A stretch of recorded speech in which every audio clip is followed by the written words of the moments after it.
Terdakwa tidak mau pulang ke rutan. Itu kan ada keluar ya statementnya. Pokoknya saya tidak mau pulang ke rutan. Itu boleh nggak sih sebenarnya? Saya tidak mau pulang. Nah makanya itu yang tadi saya katakan. Begitu Presiden dimunculkan meskipun dengan dugaan. Dan di akhir ditunjukkan dia nggak mau pulang. Artinya dia meyakini bahwa itu ada. Paham nggak? Akhirnya opini ini tergiring di masyarakat. Jaksa begini, jaksa begitulah. Boleh kita benci dengan jaksa, dengan hakim. Tapi jangan pernah buat gaduh dalam persidangan. Ruang persidangan itu suci, sakral dan tidak boleh dikotori dengan hal-hal yang sifatnya justru membuat persidangan jadi tidak kondusif. Iya. Dan itu dianggap sudah cukup bikin masalah di persidangan, Bang. Ya betul. Berarti menjadi catatan dong. Jelas.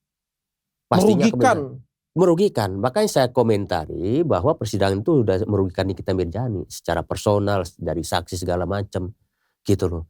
Seperti itu.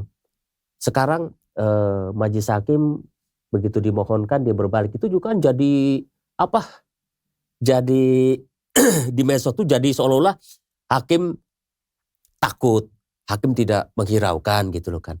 Itu penggiringan opini itu gitu loh. Itu justru akan merugikan Nikita Mirzani. Justru saya bilang, kalau kalian mendukung Nikita Mirzani tidak begitu caranya. Gitu loh. Nikita Mirzani itu ada di sana, jangan sampai apa yang kalian lakukan justru mempersulit posisinya dia. Dia lagi mencari keadilan gitu loh.